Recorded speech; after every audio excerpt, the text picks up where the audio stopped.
Hello, welcome back to my channel. So today Nifty and bank Nifty గురించి అయితే మాట్లాడుకుందామండి. Bank Nifty వచ్చేసి 250 points అయితే గెయిన్ అవడం జరిగింది. అదేవిధంగా నిఫ్టీ వచ్చేసి 82 పాయింట్స్ అయితే లాస్లో క్లోజ్ అవడం జరిగింది మార్కెట్ అనేది. సో మీకు ఎస్టర్డే లెవెల్స్ అయితే మీకు ఒకసారి డ్రా చేసి చూపిస్తాను మీకు ఒకసారి. సో ఇవైతే మన సపోర్ట్ అండ్ ఇది అయితే రెసిస్టెన్స్. అదేవిధంగా నిఫ్టీలో కూడా మీరు చూసినట్టయితే ఇదొక ఇదొక రెసిస్టెన్స్ మనకి, ఇదొక సపోర్ట్ అని చెప్పాలి మనకి previous day. So previous day complete consultation చెప్పాయి కదా. సో మనకైతే ఈ రోజు మార్కెట్ ఓపెన్ అయ్యే దాన్ని బట్టి అయితే మనం చూద్దామని ప్లాన్ చేశాను. బట్ ఈ రోజు ఏంటంటే మనకి ఓపెనింగ్ అయితే పెద్ద గ్యాప్ డౌన్ అయితే అవడం జరిగిందండి. బికాస్ ఆఫ్ యుఎస్ మార్కెట్లో ఫాల్ వల్ల మనకి పెద్ద గ్యాప్ డౌన్ అయితే జరిగింది. సో నేనేమన్నా అంటే ఎప్పుడైతే గ్యాప్ డౌన్ అయితే జరిగిందో ఈ ఏరియాలో కానీ ఇక్కడ మనకి ఎప్పుడైతే మనకి ఈ ఏరియాలో కానీ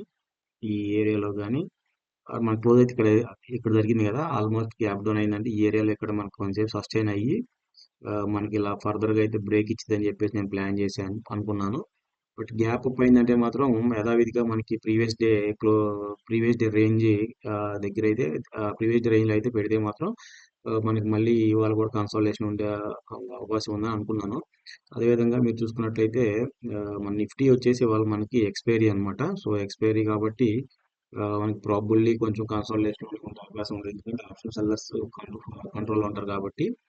ఒకసారి మీకు ప్లే చేసి చూపిస్తాను. బట్ ఓపెనింగ్ మనకైతే వచ్చేసి మంచిగా గ్యాప్ డౌన్ అయితే అవడం జరిగింది. బట్ అక్కడ నుంచి ప్రైస్ ఎలా మూవ్ అయింది అనేది చూద్దాం ఒకసారి మనం. అయితే ఐదర్ మనకి ఈ ఈ హై బ్రేక్ అవ్వాలి, లేకపోతే ఈ లో బ్రేక్ అవ్వాలన్నమాట. బట్ ఒకసారి చూడండి ఏ విధంగా అయితే ఉందో. మార్నింగ్ అయితే మాత్రం మనకి ఇక్కడ ఓపెన్ అయిందండి, ఓపెన్ అవుట్ అవ్వడం. బట్ చూడండి మనకి ఓపెనింగ్ నుంచే మనకి కొంచెం స్ట్రెంత్ మూవ్ అయినట్టు కనిపించింది. అదేవిధంగా మనం చూసుకున్నట్టయితే ఇక్కడ ఒక పుల్ బ్యాక్ లాగా వచ్చింది. మళ్ళీ ఇక్కడ చాలాసేపు అయితే కన్సాలిడేషన్ జరిగింది. బట్ ఈ పుల్ బ్యాక్ లో నేనేమనుకున్నానంటే ఇక్కడ ఈ రిజెక్షన్ క్యాండిల్ చూసి నాకు అంత కన్విక్షన్ అయితే బిల్డ్ అవ్వలేదు ఇక్కడ ఈ 15 మినిట్స్ రిజెక్షన్ క్యాండిల్. సో నేనైతే కొంతసేపు అలా వెయిట్ చేశాను. బట్ ఇక్కడైతే తీసుకోలేదు నేను. ఇక్కడ ఎంట్రీ తీసుకున్నాను. బట్ మనకి ఇక్కడ ఏంటంటే చూడండి, మీరు కరెక్ట్గా అబ్జర్వ్ చేసినట్టయితే ఎక్కడ ఎంట్రీ తీసుకున్నా కానీ వచ్చి స్టాప్ లాస్ అయితే హిట్ అవ్వడం జరిగింది అనమాట మనకి. మీరు క్లియర్ గా చూసుకున్నట్టయితే చూడండి, మీరు ప్రతిసారి ఎంట్రీ తీసుకున్న ప్రతిసారి క్యాండిల్ మంచి క్లోజ్ అవుతుంది అనుకున్న ప్రతిసారి మనకు వచ్చేసి ఈ క్యాండిల్స్ లో మనకి స్టాప్ లాస్ అయితే బై ఆర్డర్ తీసుకుని ఆల్మోస్ట్ మనకి 230 130 ఆ టైంలో మనకి ఒకసారి మనకి అప్ సైడ్ మూవ్మెంట్ అయితే రావడం జరిగిందండి. సో ఈ రోజు వచ్చేసి లాస్ వచ్చేసి అయితే మాత్రం 7,750 రూపీస్. సో ఆల్మోస్ట్ మనకి విత్ బ్రోకరేజ్ కలిపి వచ్చేసి మనకి వచ్చేసి ఆల్మోస్ట్ 8,000 పైన మనకి లాస్ అయితే రావడం జరిగిందండి. మార్నింగ్ పీ ట్రై చేశాను. బట్ దాంట్లో కూడా కాస్ట్ మూవ్ చేసిన ఎగ్జిట్ అయిపోయాను. అదేవిధంగా సిఈ అయితే మాత్రం మనకి ఇట్లా 6,000 అయితే లాస్ వచ్చిందండి. తప్పదు మనకి ఒకసారి దీన్ని రీఫ్రెష్ చేసి చూపిస్తాను మీకు చూసుకోవాలంటే. 7,750 రూపీస్ అనమాట ఈ రోజు. సో ఇది కూడా పెద్ద హ్యూజ్ మూవ్మెంట్ అయితే కాదు. బట్ నిఫ్టీ మనకి దానికి సపోర్ట్ చేయకపోవడం వల్లే మనకి బ్యాంక్ నిఫ్టీ అనేది ఈరోజు సరికి మూవ్ అవ్వలేదనే చెప్పుకోవాలి. చెప్పాలంటే నిఫ్టీ చూసారా మీరు, డ్రాస్టిక్ అలా మెల్లగా కిందకైతే వస్తుంది కానీ బట్ అప్ సైడ్ అయితే వెళ్ళలేదన్నమాట. సో ఎక్కడైతే ఆల్మోస్ట్ మనకి 23,250 23,200 ఈ రేంజ్ లో మనకు ఉండిపోయింది అనమాట నిఫ్టీ ఎంటైర్ డే. అది కూడా మనం చెప్పాలంటే ఈ రోజు ఎక్స్పైరీ కాబట్టి. But bank Nifty monthly expiry చేయడం వల్ల మనకి దీంట్లో అయితే కొంచెం అప్సైడ్ మూవ్మెంట్ కనపడింది. బట్ ఈ రోజు బ్యాంక్ నిఫ్టీ మూవ్ అవడానికి కారణం మేజర్ పెద్ద పెద్ద బ్యాంకులు కాకుండా చిన్న బ్యాంకులు అయితే పిఎస్సి బ్యాంక్స్ అంటారండి. సో ఆ పిఎస్సి బ్యాంక్స్ వచ్చేసి మంచిగా మూవ్మెంట్ అయితే వాటిలో అప్ సైడ్ మూవ్మెంట్ అవడం వల్ల, సో ఇవి మనకి ఈ బ్యాంక్స్ మూవ్ అవడం వల్ల, పిఎస్సి బ్యాంక్స్ మూవ్ అవడం వల్ల మనకి ఈ రోజు బ్యాంక్ నిఫ్టీ అనేది సస్టైన్ అవడం జరిగిందని చెప్పుకోవాలి. సో ఆల్మోస్ట్ ఐడిఎఫ్సి బ్యాంక్ వచ్చేసి 3% 3 రూపీస్ మూవ్ అయింది. బట్ పర్సెంటేజ్ వైజ్ చూసుకుంటే 5%, 3%. ఆల్మోస్ట్ అన్ని బ్యాంక్స్ అలాగే ఇదైనాయండి. ఒక పిఎస్బి, పంజాబ్, ఈ బ్యాంక్ పిఎస్బి బ్యాంక్ ఒకటి, పంజాబ్ అండ్ సిండ్ బ్యాంక్ అంట, ఇది ఒకటి తప్ప మిగతా అన్ని బాగానే మనకు పర్ఫామ్ చేసింది చెప్పుకోవాలి.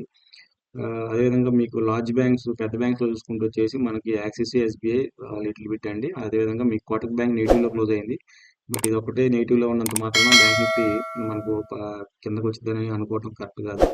సో రేపు అనాలిసిస్ వచ్చేసి నేను అనుకోవటం అయితే మాత్రం ఈ రేంజ్ లో కానీ గ్యాప్ అప్ అయ్యి ఈ రేంజ్ లో కానీ ఓపెన్ అయ్యి సస్టైన్ అయ్యి ఫర్దర్ గా బ్రేక్ ఇస్తే మాత్రం అప్ సైడ్ ఒక ర్యాలీ చూసుకోవచ్చు. మా అప్ సైడ్ మనం ఒక ర్యాలీ ఎక్స్పెక్ట్ చేయొచ్చు.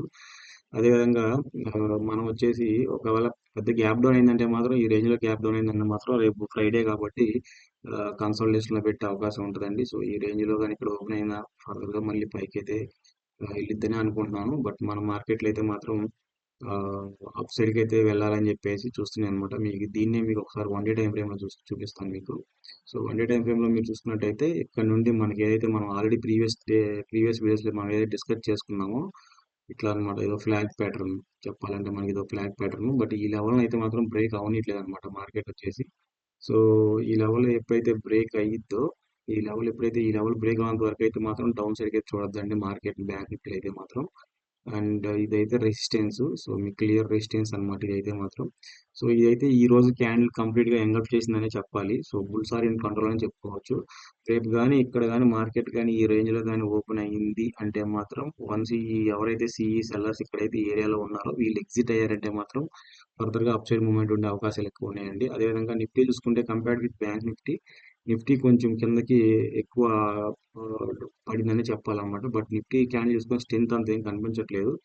బ్యాంక్స్ అయితే మాత్రం పిఎస్యు బ్యాంక్స్ అండ్ కొంచెం లార్జ్ బ్యాంక్స్ కూడా సపోర్ట్ చేయడం వల్ల అయితే మాత్రం కొంచెం అప్సైడ్ మూవ్మెంట్ అయితే కనిపిస్తుంది. సో రేపు మార్నింగ్, రేపు మన గ్యాప్ అప్ అయిందంటే మాత్రం రేపు వీక్లీ క్యాండిల్ క్లోజ్ అయితే అనమాట. రేపు వీక్లీ క్యాండిల్ క్లోజ్ అయిన దాన్ని బట్టి నిఫ్టీ అండ్ బ్యాంక్ నిఫ్టీ చూడండి మనకి మంచి క్యాండిల్ క్లోజ్ అవుతుంది. సో ఈ రేపు క్యాండిల్ క్లోజింగ్ ని బట్టి మండే అనేది మనకి ట్రెండ్ అయిద్దా లేదా అనేది చెప్పుకోవచ్చు అనమాట. సో రేపు అయితే మాత్రం కొంచెం కేర్ఫుల్ గా ఉండండి. ఎందుకంటే మనకి ఎప్పుడైతే ఒకవేళ రేపు పెద్ద పెద్ద గ్యాప్ డౌన్ అయిందంటే మాత్రం ఇక్కడ ఈ ఏరియాలో కానీ మళ్ళీ ఓవర్ అయిందంటే మాత్రం వీళ్ళైతే గివ్ అప్ అయిపోతారండి. ఈ ఏరియా కానీ మీరు కరెక్ట్గా చూసుకున్నట్టయితే మీకు కొంచెం హైయర్ టైం ఫ్రేమ్లో పెడతాను. ఈ ఏరియాలో కానీ ఈ ఏరియాలో కానీ చాలాసార్లు ట్రై చేశారనమాట. ఇది ఒక లెవెల్ మనకి, ఇదొకటి 2 డేస్ మన గ్యాప్ డౌన్ అయింది, మళ్ళీ అప్ సైడ్, మళ్ళీ గ్యాప్ డౌన్ అయింది, మళ్ళీ అప్ సైడ్ అనమాట. సో మనకి ప్రాబుల్లీ మనకి ఎంతవరకు స్ట్రెంత్ కనపడుతుంది కాబట్టి, సో కిందకి వెళ్ళే ఉద్దేశం లేదు కాబట్టి మార్కెట్ కానీ ఒకవేళ రేపు కానీ పైకి వెళ్ళిందంటే మాత్రం ఇక్కడ కన్సాలిడేషన్ లేదా గ్యాప్ పై కానీ ఇక్కడ కన్సాలిడేషన్ అయ్యి మాత్రం ఫర్దర్ గా పైకి బ్రేక్ ఇచ్చిందంటే మాత్రం అప్ సైడ్ మూవ్మెంట్ అయితే మనం మంచిగా ఎక్స్పెక్ట్ చేయొచ్చు అనమాట. అది రేపు అన్నా కానీ మండే కానీ జరగవచ్చు. బట్ రేపు ఇన్ కేస్ ఈ ప్రీవియస్ ఇయర్ రేంజ్ లో కానీ ఓపెన్ అయ్యింది అంటే మాత్రం మళ్ళీ వెనక్కి వచ్చిందంటే మాత్రం ఇక్కడ ఫుట్బాల్ ఆడుకుంటారండి మనతో. సో ఎంటర్ డే కన్సాలిడేషన్ ఉండే అవకాశాలు ఉంటాయి. So careful with market. So anyway, మీకు ఏమైనా సజెషన్స్ ఉన్నా, ఏమన్నా కామెంట్ రూపంలో తెలియజేయాలన్నా తెలియజేయండి. ఓకేనా, థ్యాంక్ యూ.